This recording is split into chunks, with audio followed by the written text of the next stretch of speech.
Welcome to the Calgary Sessions. This is episode number 91. I'm your host, Jeff Humphreys. Today's guest, my sister-in-law, Dr. Laura Stinton. She sent me an email months ago. She's like, you should have my cousin on the show. I was like, yes, I should. So please go ahead, name and who you are.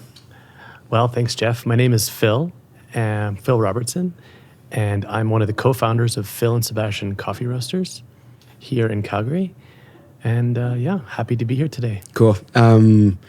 It's going to be a fun conversation. Like I just said to you, I said, I never do any research. So obviously I know your brand. Yeah. I know what you do. So there's that. But as far as, the whole gist of the show is to like hear the story. Mm-hmm. So this is going to be a fun one for me.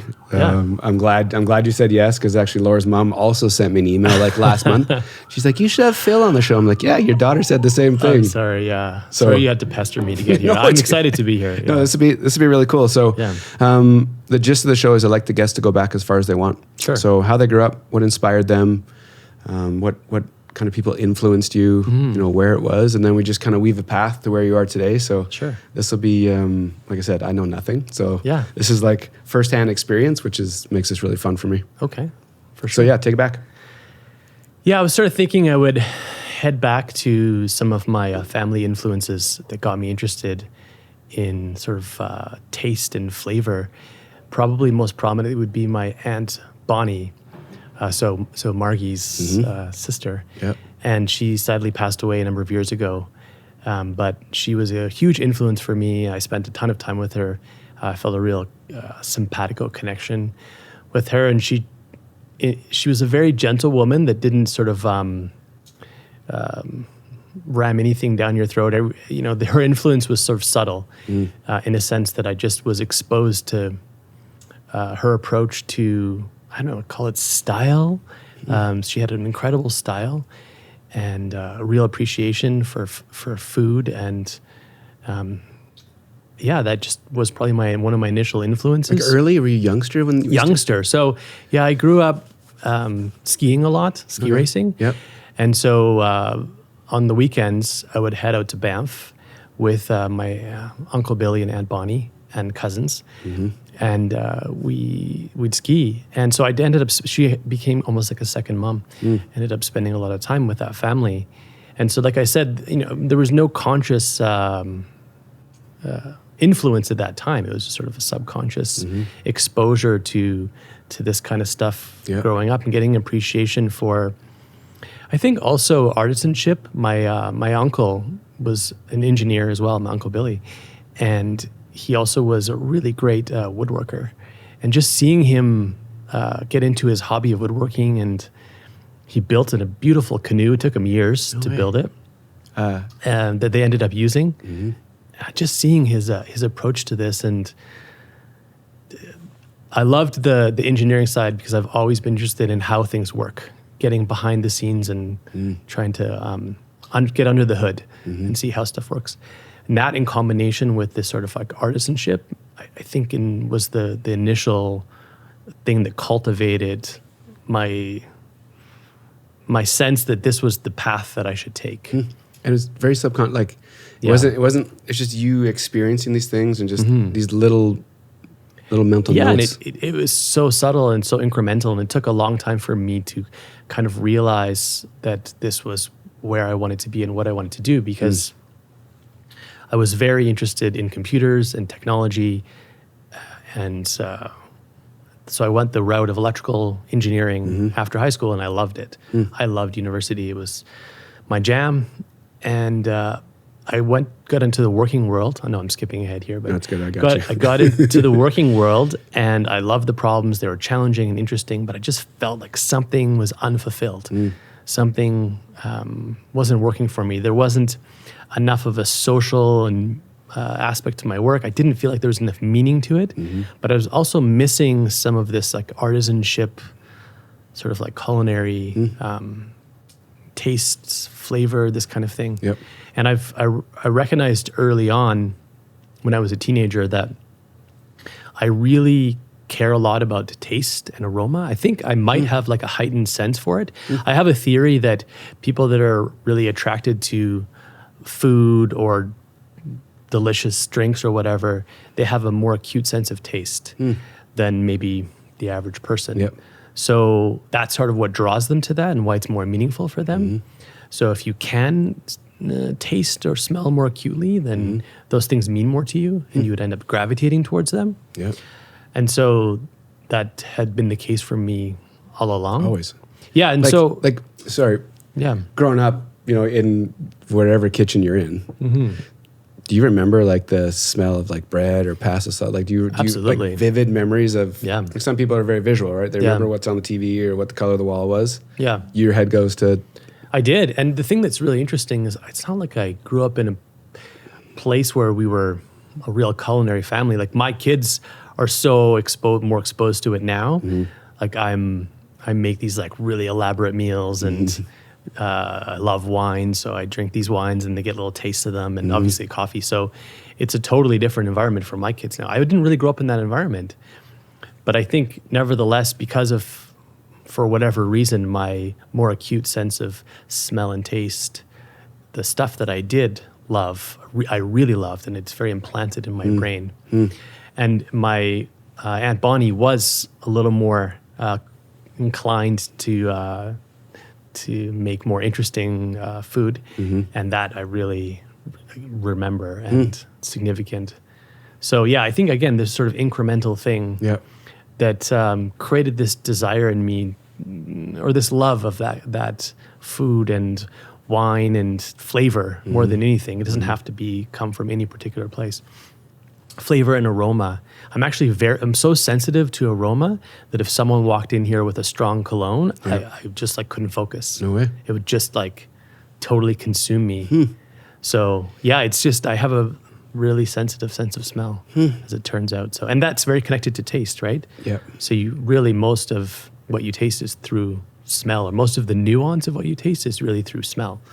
So in many ways, it comes back to someone's ability to smell, is their ability to taste. So anyway, these things sort of like built in me gradually. I think there's like some physiological thing though I can't really explain where I have that more acute sense. Did you, so growing up, ski racing, sport background, like heavy sport background, or was it kind of...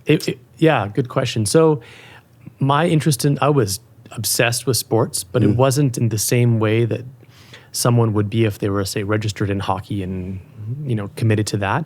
I was, I liked to dabble in a lot of different things. So I did get pretty involved in ski racing, but then that kind of lapsed and I moved on to something else. And so I like to say I did pretty much every sport under the sun for a short amount of time. I never really went super deep in any particular sport. I had breadth more. I just went into lots of different ones. And it was a great outlet for me because I just had so much energy I needed to expend somehow without beating up my brother. Poor guy. He felt it. So the sport thing was always there. You kind of went through, you kind of got to university, but what was going on in like junior high school? What was I'm going to get you back on this, on the taste piece, because the taste is what I do have. I'm going to sit on a question, but what's going on in junior high school? Honestly, just like a lot of kids, figuring myself out. I have the classic existential angst. I was a really small kid, so I had a complex about that. I was pretty shy. Didn't have a lot of confidence. So I spent most of junior high and then high school even more so invested in individual stuff. Hence the sport thing. The sport was also a way for me to feel like I could do something. I was capable. I think that helped me build confidence. But yeah, I was truly ultra shy. I'd walk into a room, I would be so shy, I couldn't even talk to anyone. And that was just I didn't have a sense of self yet. And I truly believe that we all develop that at a different pace. And some people go quick and early and some people take longer. And I was the one that took longer. Yeah, me too. I didn't like, still to this day, I don't like groups. I just don't like one-on-one. I'm totally fine. You throw me in a room with a bunch of people and it's not a comfort spot for me. So university. You go into what? Were you like a talented student? Like you were the good question, no, actually. I was a decidedly average student, especially in high school. I just think this sort of identity struggle thing just threw a wrench in my ability to do. I mean, I didn't really have the confidence to really feel like I could really excel. So I scraped into university kind of with the lowest marks you could get into engineering with, because it was like pretty hard program to get into. I had all the classes, but I just like got in the bottom tier. Sorry, before you go there, where did music fit in your life in high school? And the reason I'm asking you is because as you're, not the identity crisis, but when you're looking for your identity at that age, I feel like music is a big part of it. And for me, I got turned on to like punk, like NoFX, Bad Religion, like kind of like heavy, loud stuff. And for whatever reason, the angst that was in me fit with this music. Yeah. Was music a thing for you at that age? It's funny that you say that. I would say not really. No. It was the athletic side. Yeah, just the athletic side. That was my way of kind of venting and expending energy, and that's where I kind of like drove my teenage angst, was into the athletics. And I remember seeing people that got into that kind of music, and I was perplexed as to why they liked it. It was I'm still perplexed. Yeah, when I listen to it, like I catch it every I'm like, man, it's aggressive and fast, and just like it's like so unsettling. Yeah. Well said. Mean, everyone's got their own thing, so like no offense to anyone. No. Yeah, I personally find it kind of like jarring. Yeah.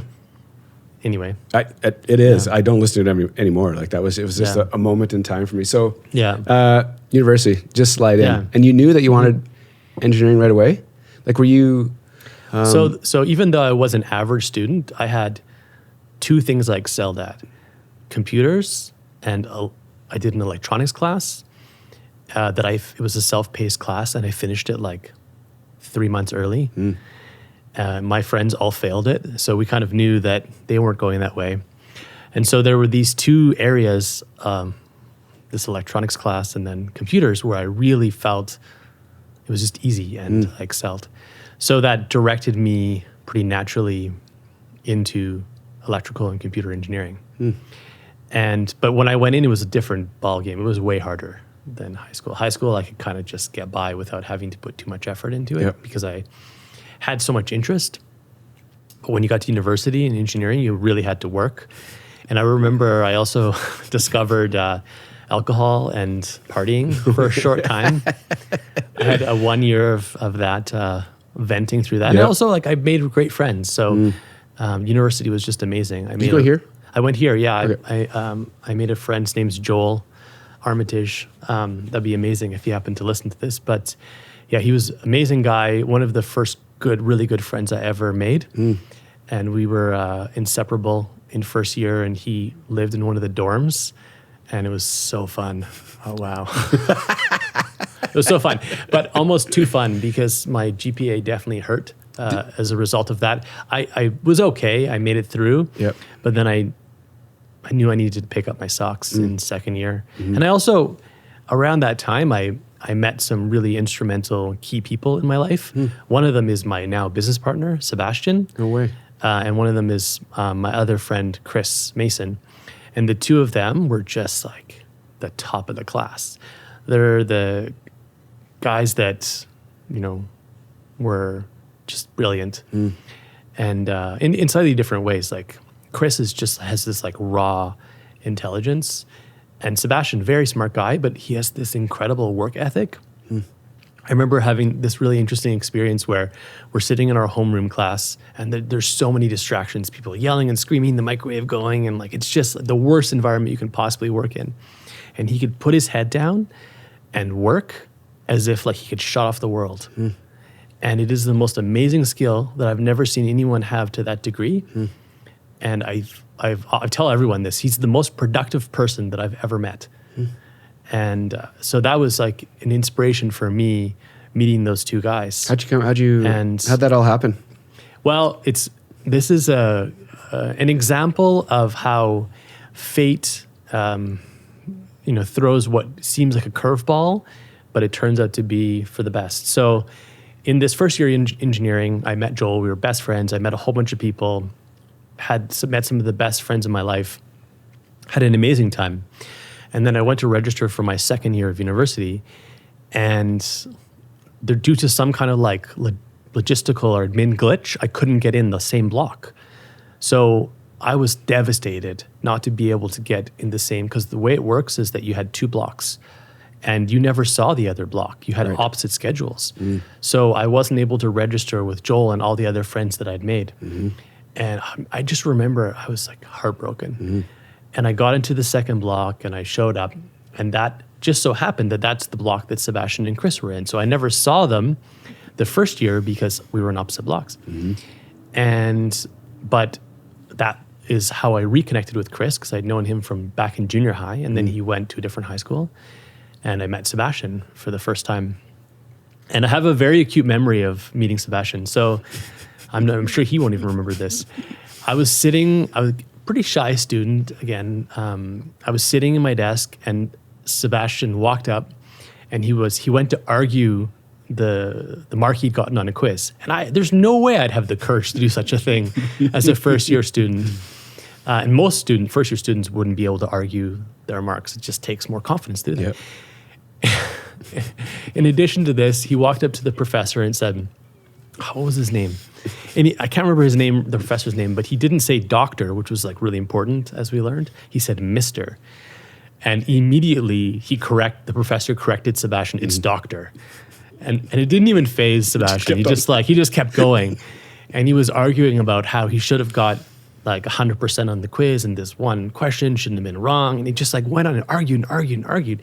And I was like just flabbergasted and impressed that he had the courage to do this. It was just like so foreign to me. Anyway, that was my introduction. And then someone leaned over to me and called him like the tennis guy. And so he was kind of known as the tennis guy. And because he played or wore short shorts? He was captain of the varsity tennis team. Oh, no way. So athlete. Yeah, athlete as well. So anyway, yeah, eventually we ended up in the same lab together. And just by chance, we were standing next to each other, and we decided to become lab partners. And that's when we became friends. And then we were sort of inseparable. And it was me, Sebastian, and Chris. The 3 of us did everything together.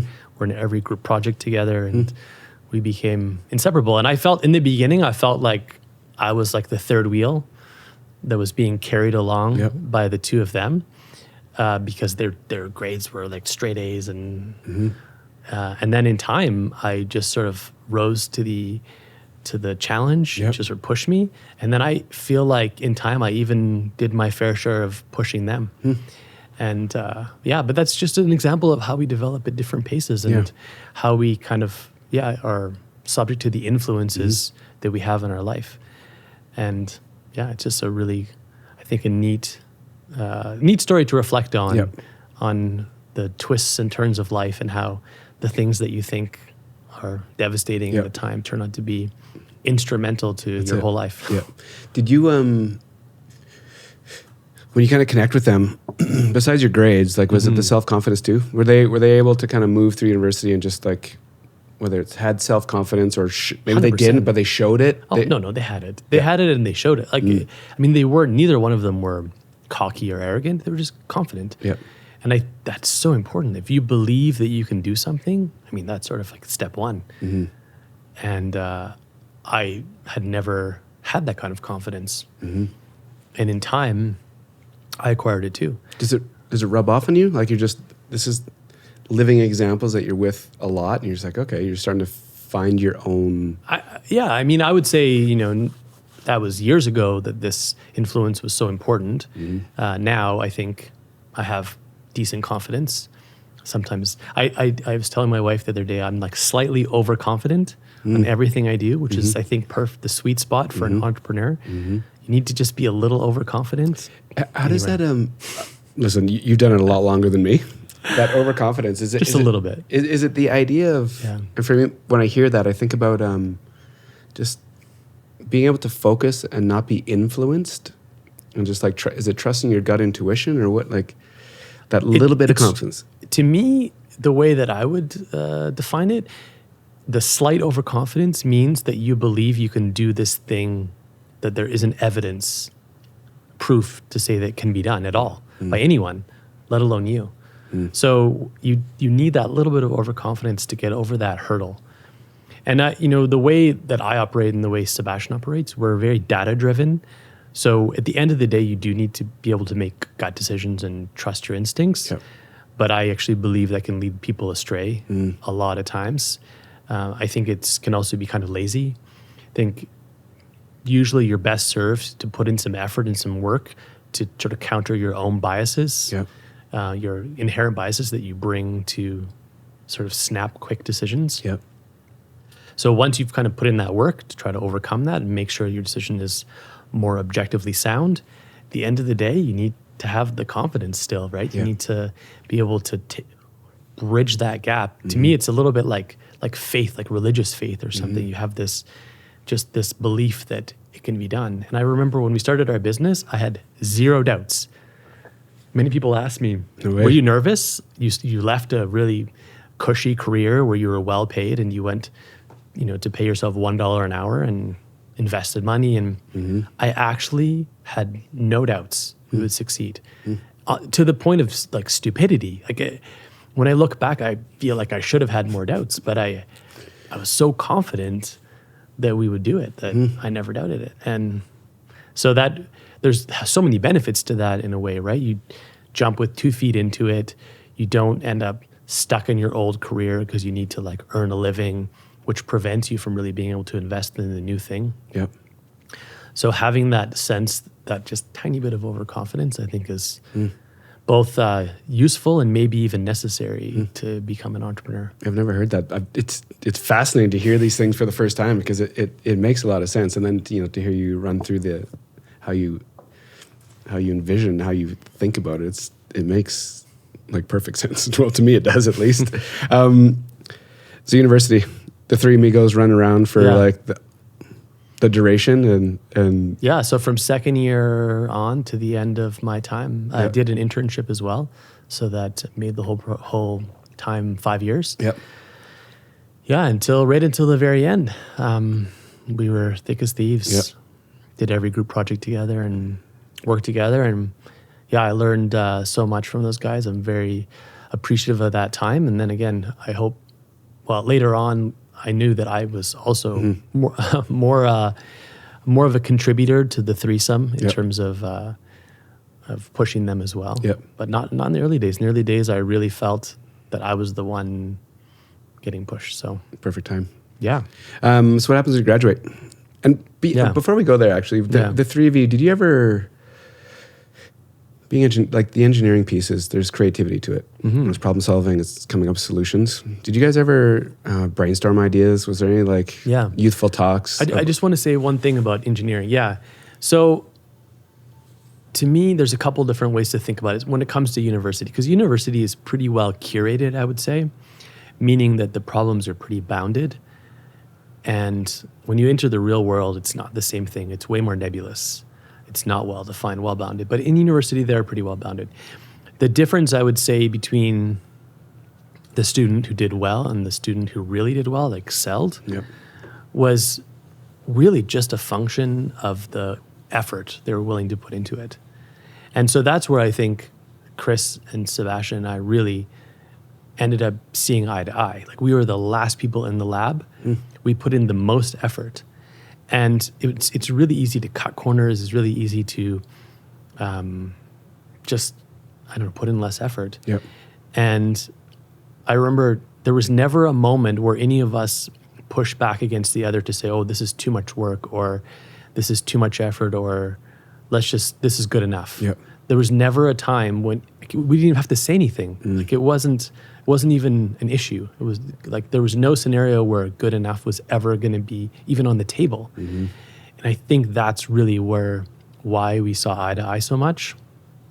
And even thinking back, I don't even know why that's how I approached it. Like what aspect of my personality resulted in me needing to like push to that next level. I don't really understand the genesis of that, but that's how it was. And that's how, what we really did together.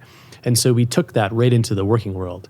So I didn't end up working. I worked with Chris at one company, but right coming out of university, I ended up working with Sebastian at a new startup division of Panasonic. And it was a crazy time because it was year 2000, which was the peak of the tech bubble. Yep.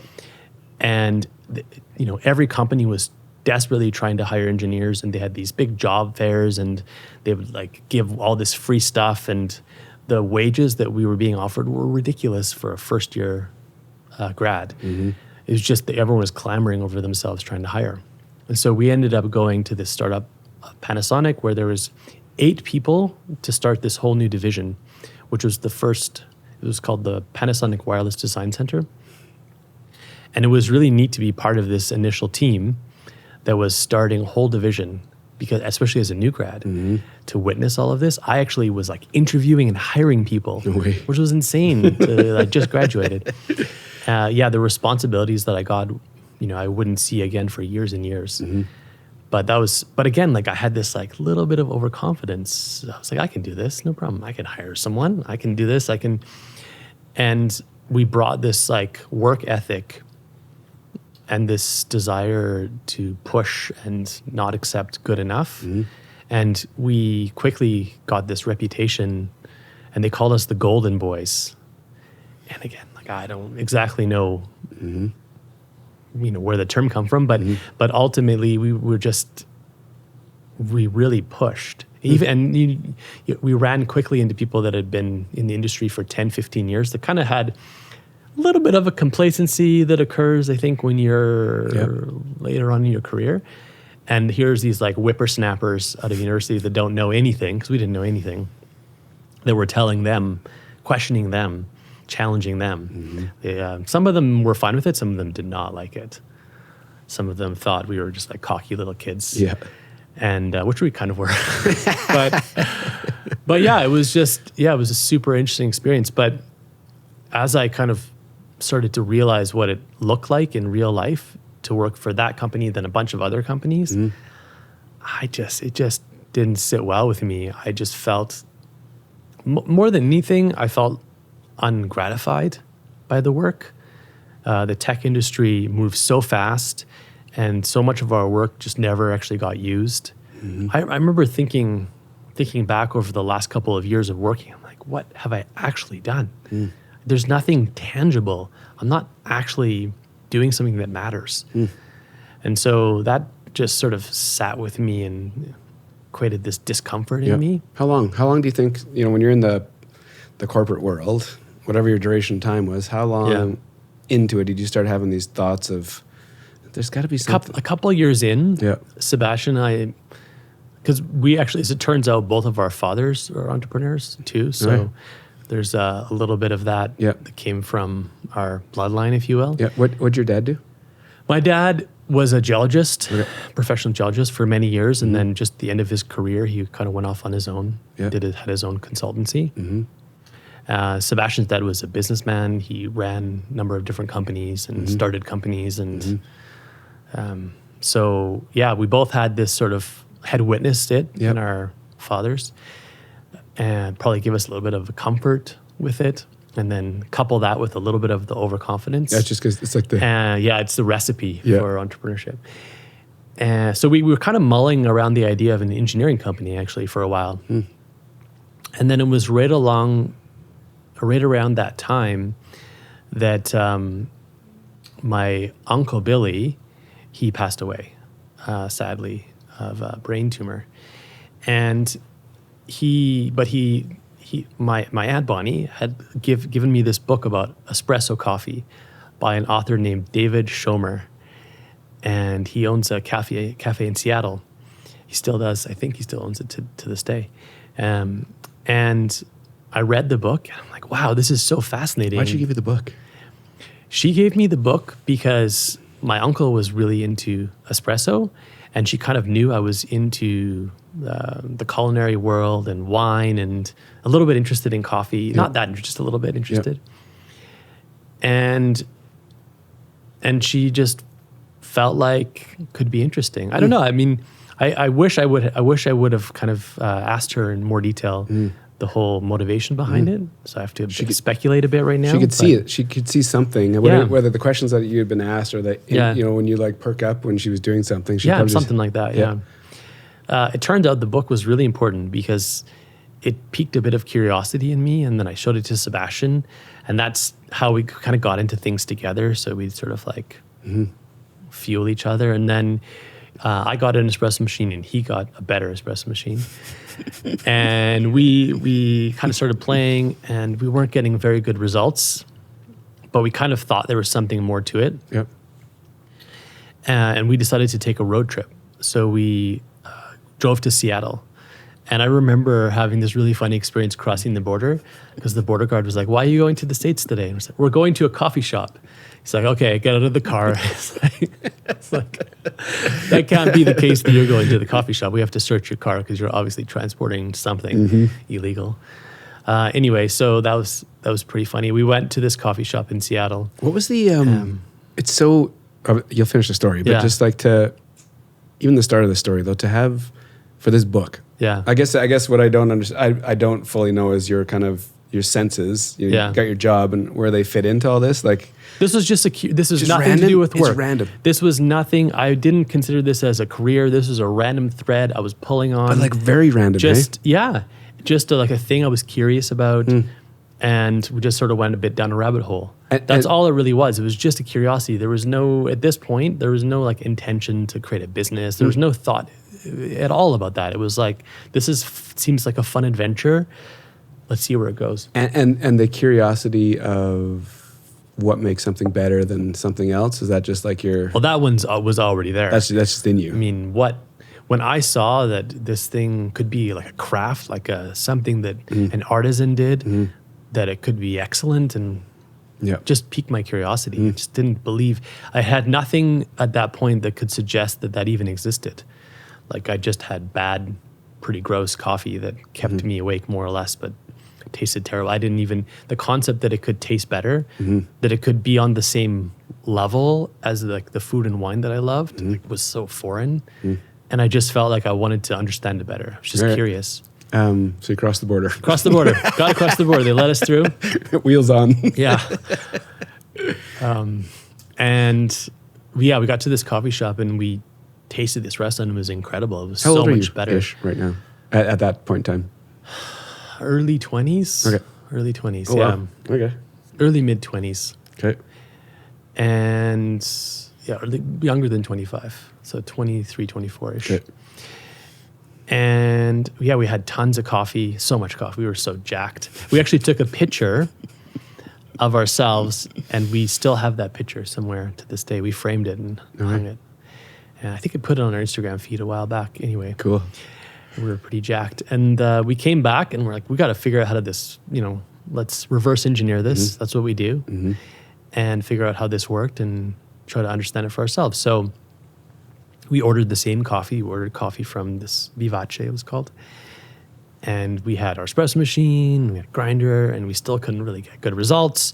So we modified our espresso machines, put this thing called a PID controller in. Again, just kept going down the rabbit hole. And eventually we got something that was like resembled the coffee we were getting there. Yep. And at the same time, I'm just going to take a quick drink. Yeah, of course. It's very interesting though how it's all connected, right? Your background, the engineering background to like research how it's done. Yeah. I just so once I saw that something was possible, I just needed to find a path to get there. And now, it's so interesting. I'm going to just take a small digression to the present time. So now that what I've done for ourselves and our company and what Sebastian and I have done is we've sort of we've set this goal that sort of directs our company, and what it really is it's no longer what someone else has done that we're trying to seek and reverse engineer. It's more like what's possible. And it's much more aspirational. It's like now we've seen all these sort of ways that you can make coffee better and more interesting, And so now we have this sort of abstract, aspirational idea of where we want to take it. And that's sort of our North Star, what we're directing ourselves towards. So back then, it was like a tangible, actual instance of a certain type of coffee and a certain type of taste that we were going after. But now it's more of an idea in many ways now that we've created as a result of all of our experiences to know like where we might be able to take this, where it could go. And that change from a analytical engineering type brain to like aspirational, a little bit in the clouds, more like a direction out there, just a natural progression. Like, and then, but you also have this like artist inside to you. So it's not like a total, doesn't come out of nowhere. Yeah. But it's comfortable. When I think about how this all came together and, you know, why eventually I quit the engineering job and felt like this was the path we should take, and why now after 16 years, I still feel totally sure this is the right path, is because it brought together these things, these little subtle things that were missing. So I needed something connected to like taste and flavor. I needed something connected to artisanship. I needed something connected to people and something that was tangible and meaningful where I could impact someone's life in a meaningful, significant way at like a grassroots level, not like a nebulous, high level, kind of like I'm part of a bigger organization doing something that matters. I mean like actually tangible, being able to see results.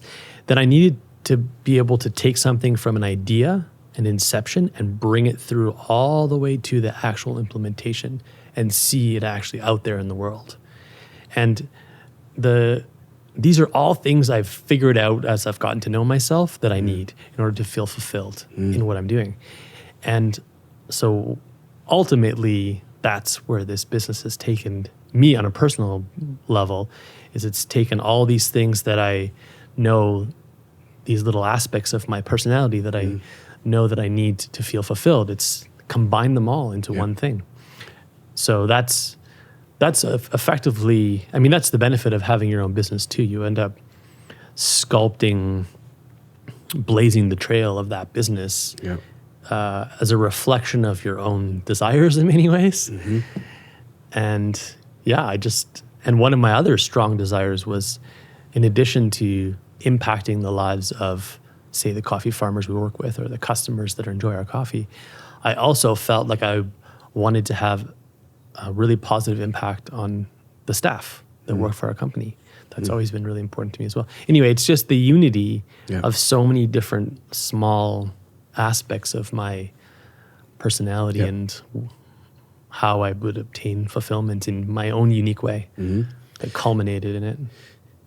All those little moments, you know, if there's like all the things that you value and, you know, the kind of your whys, you discover your whys along your journey, right? Totally. There's no way to start your business and be like, here's my 17 whys and I'm going to craft something. I mean, if someone can do that, good for them. I know I couldn't. I'd like to. I needed to like elicit them and and draw them out through the process. Experiences, and then just you need to make these mental notes. Yeah. When you so now to have this new vision and direction for the company, it's taken you 16 years to kind of put that on the board and all these experiences. Is that just? That's how is that progression? Is that just as a business leader, owner or maybe even a personal progression? Yeah, for sure. You know, I think if I can get, well, I mean, I guess I already got slightly philosophical here, but you know, as individuals, I believe that as we're growing older and developing ourselves, and then in conjunction this business, we sort of, if we have this ability to introspect, then we think, okay, well, what's missing? Like, I have these great things, these nice things in my life, but like something is not quite right. And then if you can kind of twist that around into sort of flip it from the problem and move into the solution space and think about what can I change in my life to fulfill that thing, then that's how you incrementally build and grow. If I think back to how we were running our company a number of years ago, there was a bunch of things that we had kind of overlooked, we hadn't done yet. And part of it was just that the practical considerations of starting a new business. You just can't do everything all at once. You have to be patient and build it incrementally. but there were definitely aspects where I felt unsettled. Like this thing isn't kind of where I want it to be. And so you kind of reflect on that. What is it that's missing? Okay, yeah, let's do this. Yep. And then you sort of incrementally build different aspects to, your business and your approach to, I guess life in general. I just believe that to be the case of like in a healthy person, that they can reflect like this and think what's missing and look for some way to fulfill that. Yep.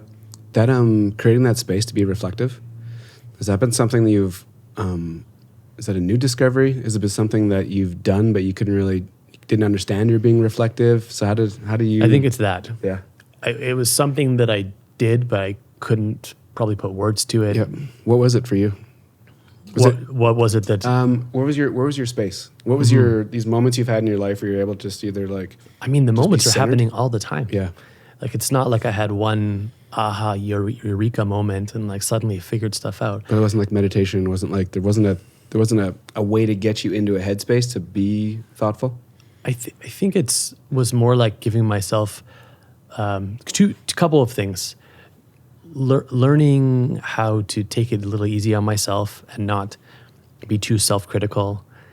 Give myself space to grow and learn and make my own mistakes, and that's just been my own personal natural evolution. And so applying that in a business sense, I don't think there's any particular activity that I've undertaken, like meditation, that's enabled me to be able to step back and self-reflect. Yep. I think it's been the natural evolution of just getting to know yourself better as you age. I mean, I guess not everyone does, but a lot of people do get to know themselves better as they get older and realize how they think, how they operate. It is for sure the case that my partnership with Sebastian has enabled that. One thing that I really appreciate about it is we give each other like space, space to make mistakes, space to be ourselves.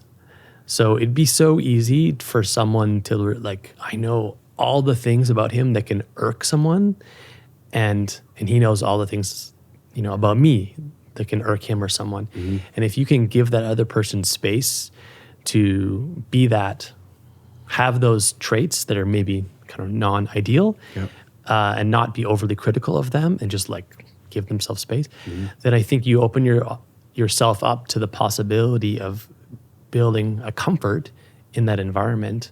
And I think that's just the best scenario for performance is, the willingness to not be too critical of the other person allows the space for you to be not too critical of yourself. Yeah. I think if I'd felt that Sebastian was so critical of all of my faults and vice versa, I just don't think we would have been able to, well, first of all, probably the partnership wouldn't have lasted. Yeah. But secondly, I don't think we would have been able to develop in the same way from the point of view of our personal selves or our business. I think it would have stifled it. So that, ironically, that tolerance for imperfection is what I think created the space for us to develop and grow. And I think it still does to this day. So it's so cool to hear just that thought process. It's just, it's everyone has different experiences that kind of lead them to this spot. So it's really cool when someone gets into it. So thank you. No worries. Take me back to taking apart that machine and trying to figure out how to make the perfect coffee, and then where it goes from there. Yeah. So back into like all the way back to the days, pre-business days. I'd love to hear like when you decide to leave, when you decide to leave the business, and how all of a sudden you're going to be like, we're going in the coffee world. There was, I just finished saying a moment ago that there was no eureka for me, but there was a little bit of one. In addition to this experience at this Cafe Vivace where we had this great coffee, there was one really important experience I had at a cafe in Vancouver called the Elysian Room.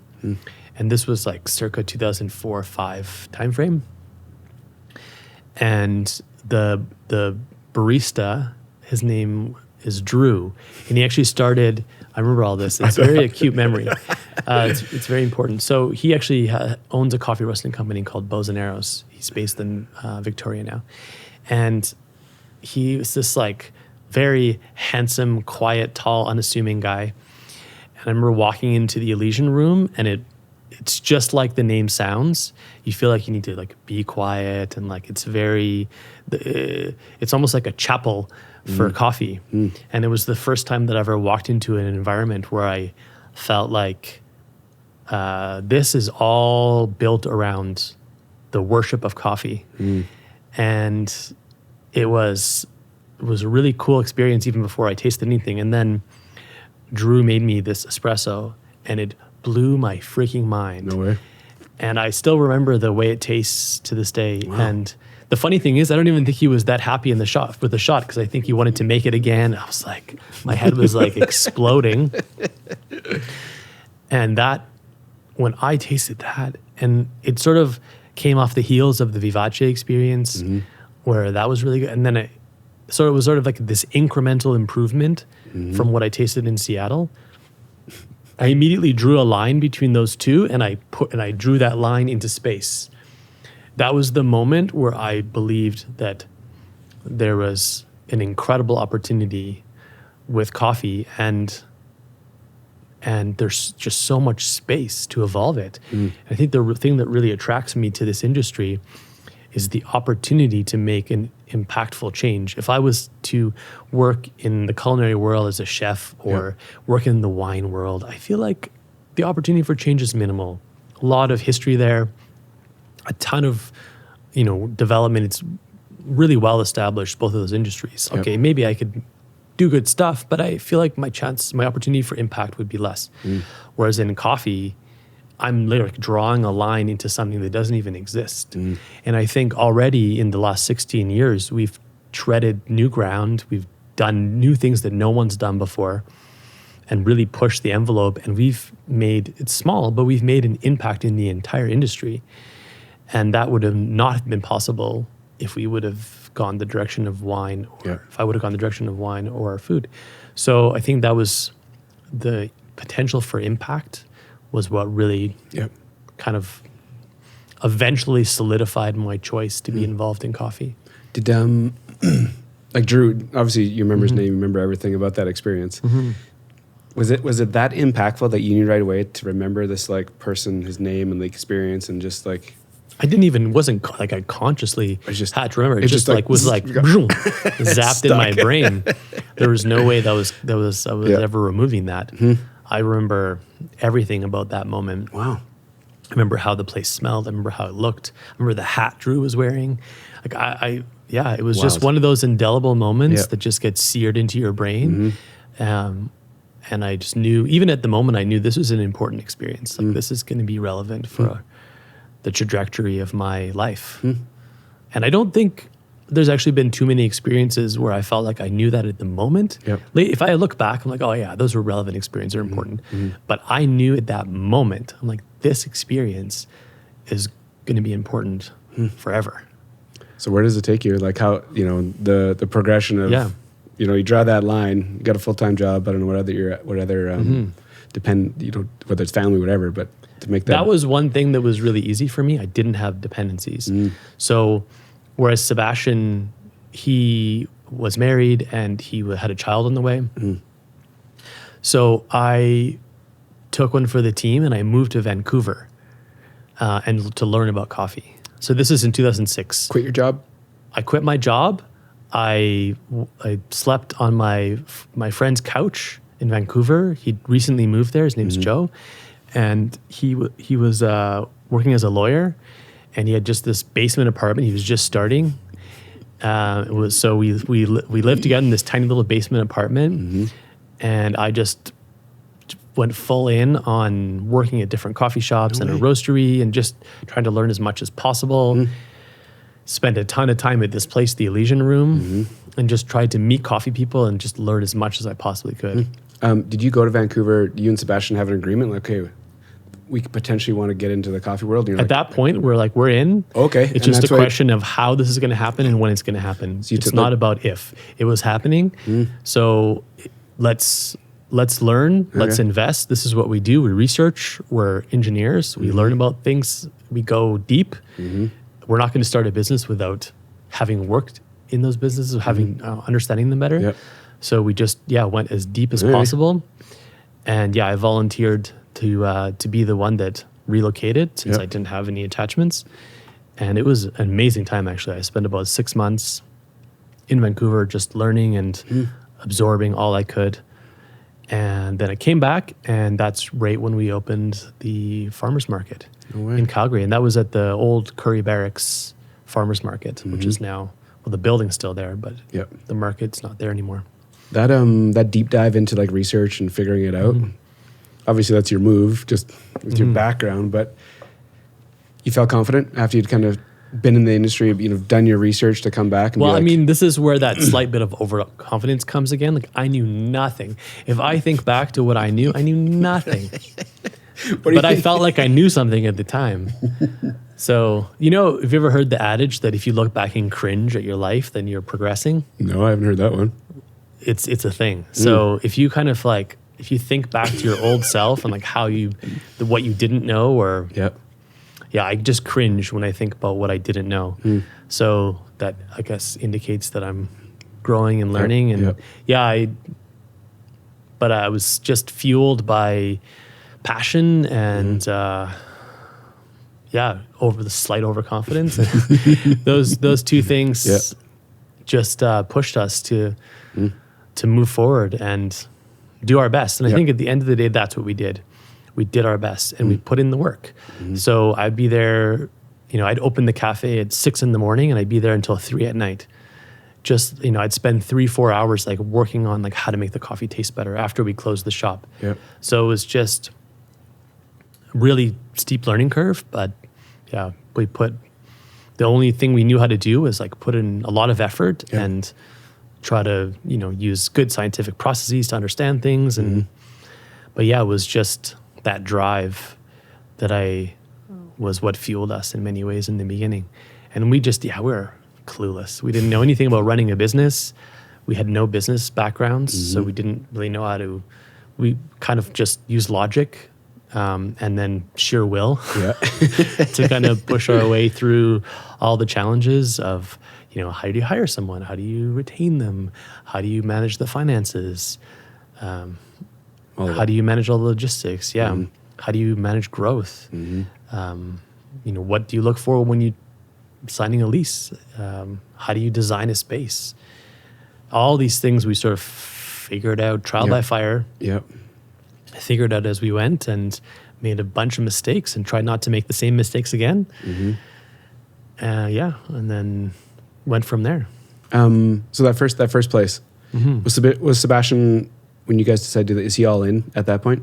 Is he like right beside you, working those crazy hours, doing all the R&D? All in. So once we opened the farmers market, he quit his job too, and we went all in.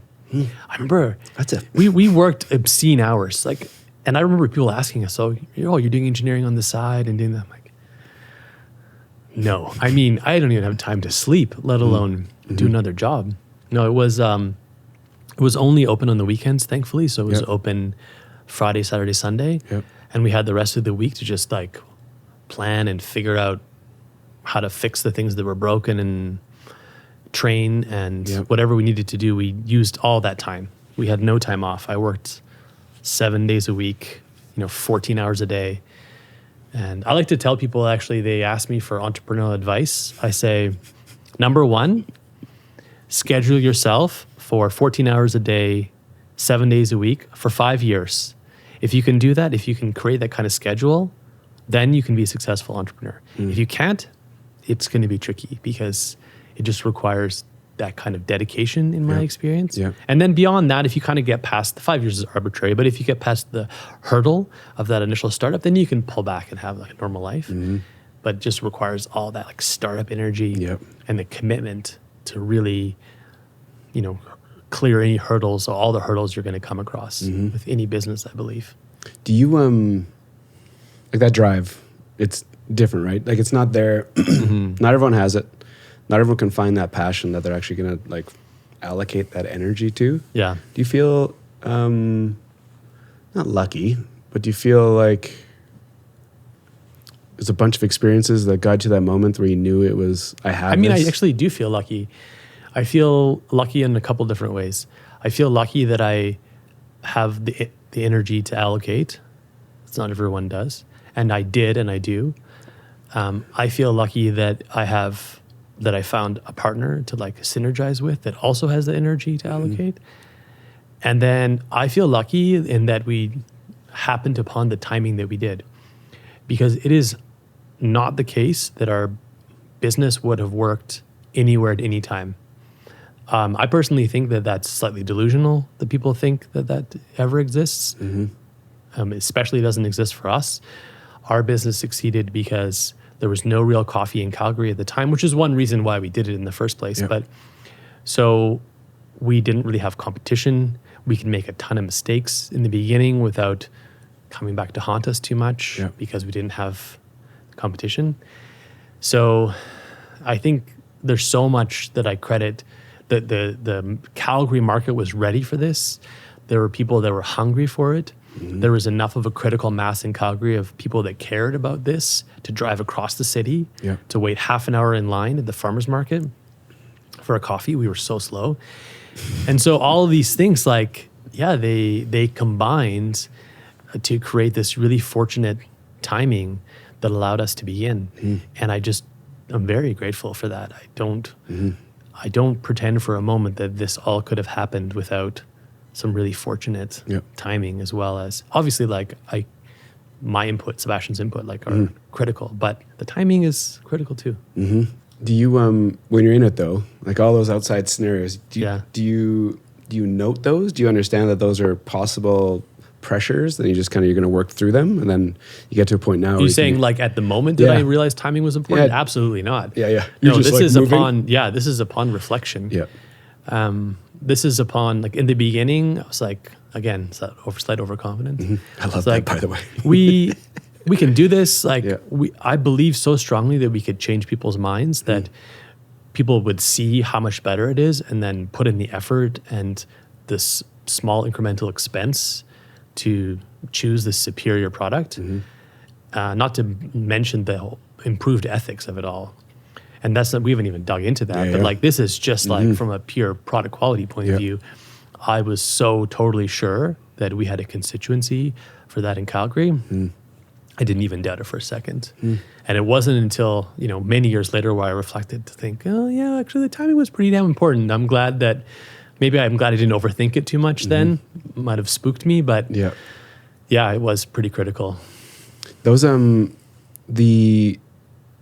I don't want to use the word vision because it's like mission statement.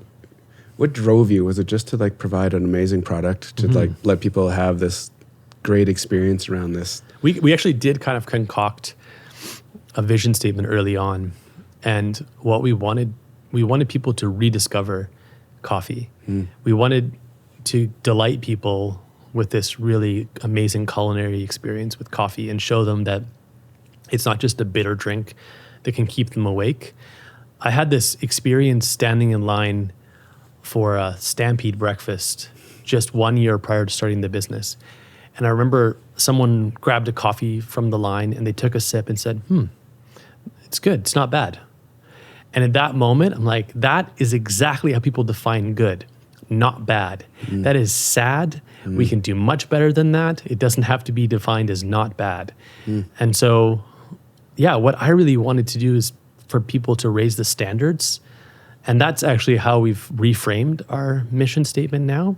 Our new sort of like succinct version of our mission statement is that the bar of coffee is too low and we're here to raise the bar. That's like just in a very simple way, our core purpose. And obviously we have many things that support that in terms of how we do it, why we do it. But that is our core purpose, and it was then and it is now. And one thing that ended up happening along the way is that initially it was really about that great product in the hands of customers in Calgary. And now for me, it's much more than that. It's not just about that. I've like this evolution we were talking about.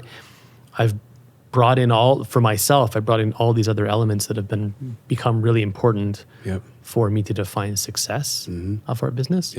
So some of them have a lot to do with what happens at the coffee farms and origin to see, I need to see these people involved, thriving there. Otherwise, something is broken.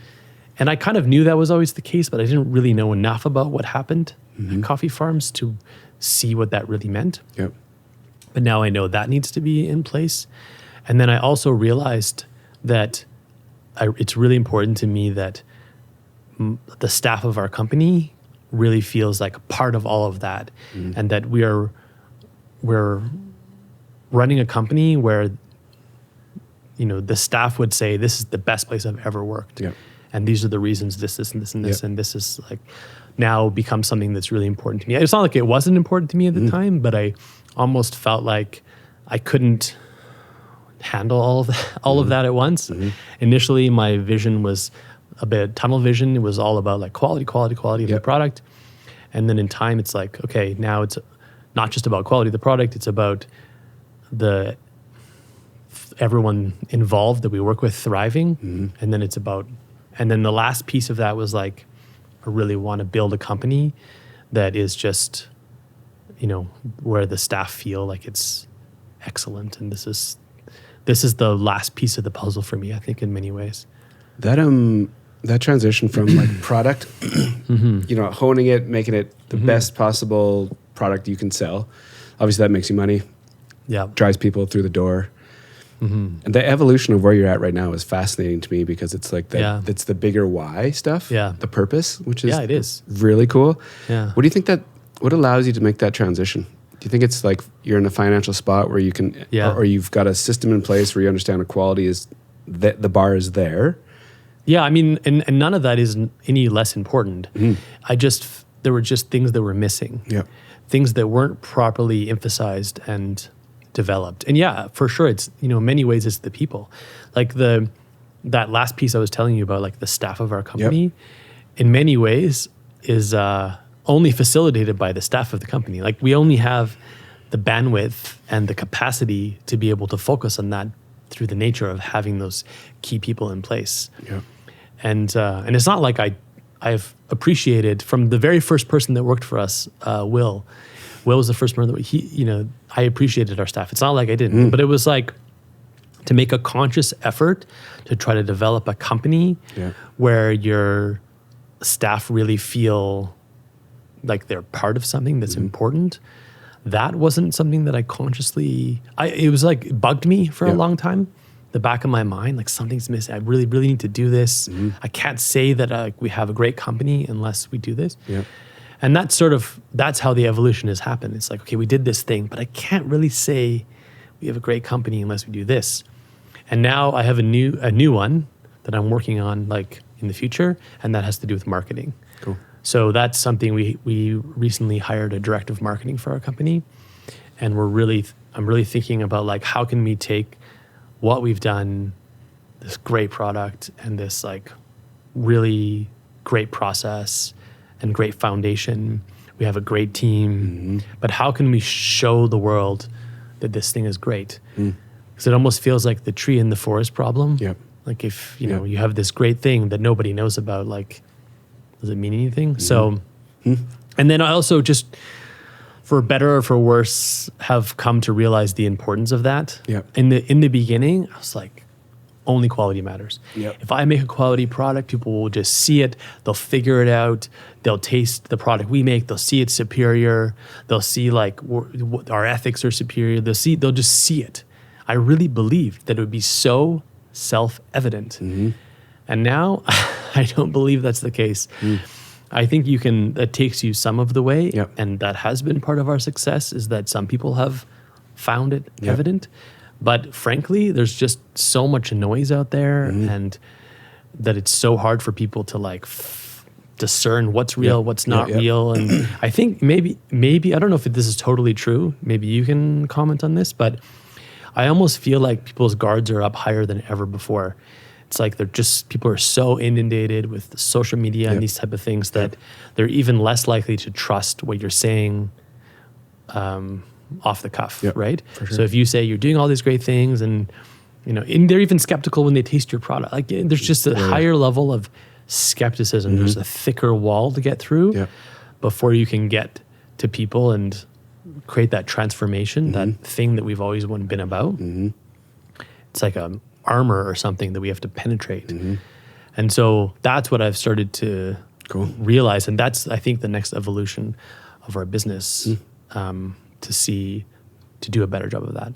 I find it's fast. That's obviously fascinates me, but I feel like, and I'm not, the solution is storytelling. Yeah. It's just like me hearing this story, right? Yeah. Now I have this like deeper sense of what your company is about. Yeah. I don't drink coffee. Yeah. I know there's a bunch of coffee people, businesses out there, but now I know this story. Yeah. And that story holds weight. And that I think when people make decisions, Yeah. if they know the story, Yeah. that story is being told different ways through different lenses and different voices. Yeah, I think you're right. It builds trust. But you're right about the storytelling. I think different types of stories and different ways of telling stories connect with different people, right? Totally. So it is a matter of trying to figure out how to tell those stories and what stories to tell that will connect with people, because it's going to be different for everyone, For right? sure. So yeah, I totally agree with that. And all of the work I've done in research, I've done a lot of research on how persuasion works, our cognitive biases. That's all very interesting to me. How people make decisions, how people change minds, all these things. Read books and books about all this stuff. And it all comes back actually to exactly what you said, storytelling. Yeah. That's a common thread that connects, allows we to cut through that armor and get people into a space where they can engage without the same kind of like barrier and wall and resistance that automatically blocks it, and the skepticism that blocks it. You can cut through that with storytelling. Yeah, for sure. Yeah. I mean, I don't have to tell you that, but I've concluded the exact same thing. And even recently I've concluded it, just hearing more and more evidence that that's the way to connect with people. And that's even the way people remember. Like they remember through stories as well. For sure. So yeah, it's such a powerful way. I mean, it's still a bit nebulous. Yeah. So now you have to take this like for sure kind of undefined concept and then translate it into something tangible, something that works, and something that's authentic and doesn't just sound contrived. But yeah. I don't ask this very often, but I feel like you got this monster behind you right now. When you started at the farmer's market, the years of 14 hours and Yeah. Did you have the vision of where this could be today? Could you see it? To some extent, I did. Yeah. So when we started our business, we opened a cafe. It was quite intentional that we didn't start roasting our own coffee or anything beyond that. We're like, let's do one business at a time. Let's first learn how to run a cafe really well. We'll buy roasted coffee from someone else. But eventually, I really want to roast coffee, and I really want to be involved in the sourcing of the coffee. I didn't even know exactly what either of those meant exactly, but I knew I wanted to do them. And so, yes, I would say back in 2007, we already knew we wanted those two aspects of our business. So in some ways we had, in mind that was the direction we were going. Again, I didn't know how to do it, but I felt like we can figure it out. We had the drive and passion to really, find a path there. Certainly along the way, there's some things I discovered that have changed exactly how we implement that, but I think the idea was there all along. And the scale of it? The scale? That's a good question. The scale is something that I was not, I did not think we would do initially. I was really quite adamant that we would be really small, like one cafe, two cafe. I felt that we wouldn't be able to do quality if we grew too big. I didn't know what too big was, but I was sure that at some point there was a concept of too big, and that would prevent us from doing quality. And that was the only reason why I was waking up in the morning. Like, I'm doing this business for one reason only, and that's to do quality. If any day came where I wasn't doing quality, I'm out. I will leave it and go do something else, because I have no desire to be involved in something where I'm not proud of the quality. And here's the irony of that statement. If I went back and drank the coffee that we were serving those initial days of the farmer's market, I would never serve that coffee. It's way below my standards. But I think that's the nature of how these things work. You redefine your targets, which is a good thing. And you're always reevaluating and redefining. Mm-hmm. And it's really easy to have that sound like, lip-service or like a nice sentiment. Yep. But it's way harder to truly execute on that on a daily basis because it's so easy to like let things slip and make justifications and, this is the best we can do, this constraint, it's really easy to say all that stuff. Yep. And then on the flip side, like my analytical brain's like, I can only do so much in a certain amount of time. It's just not possible to do more. Yeah. So it has to be like building and evolutionary. What I really don't want to do is go backwards. And so there's been some decisions that we've made that have great cost to our company. And I can't do it. I can't go backwards in quality. Mm. I have to be making forward progress. Mm. And so this is, in many ways, sometimes we're a little uncompetitive actually in the decisions we make because we have such high costs. Yep. But I can't do it because I can't feel like we aren't moving forward and evolving it. And these are the types of stories that I want to tell. Yeah. Like when it comes to the marketing, I would like to talk about the journey we took from something we were trying to do our absolute best, but when I look back, it wouldn't even be nearly good enough. Yeah. And then made these incremental improvements, and then made these like really important big strides in quality. Yeah. And again, one of our, I think, most important things that we've done is just been really honest about where we're at. Really like objectively honest about where we're at. And I think that's what separates someone that does something good from something great. Because let's say you're a chef, okay, you're making a meal at a restaurant. If you can be super honest about the quality you're producing, you're so much more able to evolve and improve. Yep. If you're so confident that you're great, or you kind of need to be great because of your ego or whatever, it really prevents you from being able to evolve. You're just going to kind of get here and stop.